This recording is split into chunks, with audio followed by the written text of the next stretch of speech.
রাকিন, ও মাই god Rakin, কি নিখুঁত অভিনয়, হোয়াট এ পারফরম্যান্স। তোর এই পারফরম্যান্স দেখলে তো রাজকুমার হিরানি তোরে দিয়ে মুন্না ভাই এমবিবিএস বানায় ফেলতে পারি। সবাই বিশ্বাস করে ফেলছে তোর মাথায় সমস্যা আছে। ওই দিন মাথায় পানি খেয়ে ভালো লাগছে, কিন্তু আমি তো আমার রাকিনের চিনি, সে যে দুষ্টু সে নিজে আওলায় নাই, বাড়ির সবাই আওলায় ফেলছে। আমি তোর প্রেমে আওলায় গেছিল। খালাম্মা, তুমি আমার জন্য কি নিয়ে আসছো? ছোটরা তো কফি খায় না, ছোটরা মিল্ক খায়, সাথে চকলেট নিয়ে আসছো। খালাম্মা, এই, আমি তো কোন কাজের খালাম্মা লাগি? তুই আমার খালাম্মা বলতেছিস? দেখ রাকিন, তুই বাড়ির সবাইকে দেখতে পারবি, কিন্তু আমারে খাওয়াতে পারবি না, কারণ আমি তোর ঘুম খাই না। আমিও গোল খাই না খালাম্মা, আমি মিল্ক খাই। যাও খালাম্মা, আমার জন্য মিল্ক নিয়ে আসো। একবার করে খালাম্মা বলছিস না, আমি কিন্তু তোর চামচ সব খোলায় ফেলবো। বাসার কাজের মধ্যে তো খালাম্মাই বলে। তোর দেখ রাকিন, তুই আমাদের বল তোর নেক্সট প্ল্যানটা কি? তুই এই অসুস্থতার ভান করে চাচারে দিয়ে রাজি করাবি যে তুই যা চাস তাই যেন করে দেয়, তুই তাহলে সুস্থ হয়ে যাবি, তখন তুই আমাদের দুর্গা করে কথা বলবি। এইটাই তো তোর প্ল্যানটা। আমাকে বিয়ে এনে দাও, বিয়ে এনে দাও খালাম্মা, আমাকে বিয়ে এনে দাও। হায় আল্লাহ, আমি একটা রিস্ক ফ্রি বিয়ে করতে চাইছি, যাতে বিয়ের পরে আমার ফ্যামিলি থেকে দূরে গিয়ে থাকতে না হয়। এর জন্য কাজের সাথে প্রেম করছি, আর এই কাজের বাচ্চা মাথার বোন সব ক্র্যাশ করছে। আল্লাহ, আমার তো আবার শুরু থেকে শুরু করতে হবে। এর জন্যই কবি গাইছিল, রেনে রেনা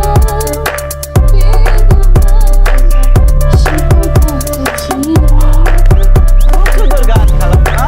খালাম্মা, তুমি আমাকে একটা গান বলো না, জনি জনি মুস্তাফা, এই গানটা বলো। যদি অনেকবার কোনো করে কিন্তু একটা মতো বোঝা তোমার উপর জোরে গান করো, ছোট বাচ্চা তোমার সব খাবার খেয়ে ফেলো।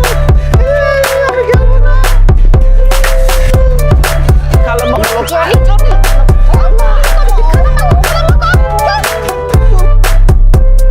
কি ভাই নাকি? কি ভাই? শুনলাম নাকি তার তো সাথে দেখছে। দেখি দিনকাল ভালো যাচ্ছে? হ্যাঁ ভালো। ভালো না? দেখি কিরাম ভালো। কটা আঙুল বান্ধিনি? এত সহজ জিনিস করতে পারলেন না মিয়া ভাই। আচ্ছা শোনেন, আপনারা এখন সহজ একটা জিনিস জিজ্ঞেস করছি। এখন দিন না রাত বান্ধিনি? মানুষজন ঠিকই কয়, আপনার গেছে আসলে। আচ্ছা আরো একটা জিনিস জিজ্ঞেস করছি, দে মামা একটা কলা দাও। এই যে, এটা কলা নাকি আনারস?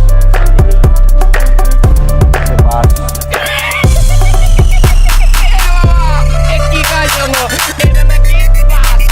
ওরে পাগল, এটা হচ্ছে কলা, সুইলে সুইলে খাসিও আছে। এ বাবা, আমার এটা কি চিনতে পারছে না? আমি এই যে ইন্টারনেট মজনু, তার জোড়া দিই।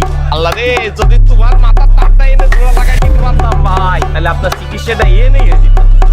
আফসোস ঘুমামি জন্য ওই বাড়ির ট্যাঙ্কের নিচে যে বোমা সেট করছি, যে বোমার তারটা তো আমি কাটছিলাম। কি কয় দেখো, পাগল পাগলের সাথে কথা কই সময় নষ্ট করছে। আরে ৭ নম্বর সেক্টরে ১০ নম্বর রোডে তার ছিঁড়ে গেছে, তার জোড়া লাগাইতে হবে। ৭ নম্বর সেক্টরে বোমা সেট করতে যাচ্ছি। এই বোমা সেট করতে যা, তোর কত বড় সাহস? ভাই বোমা সেট করতে ভাই বলো আমি গায়ে ইন্টারনেট ভাই তুই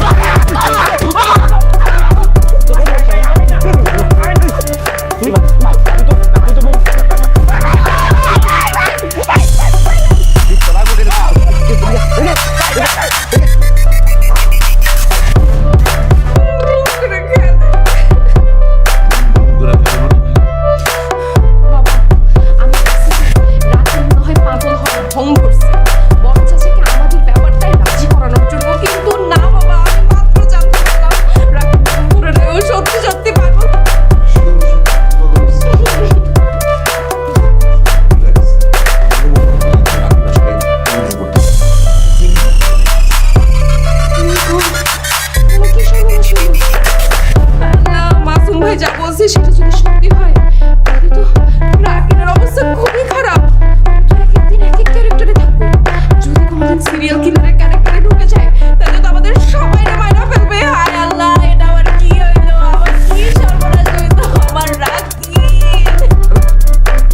আস্তে কথা বল।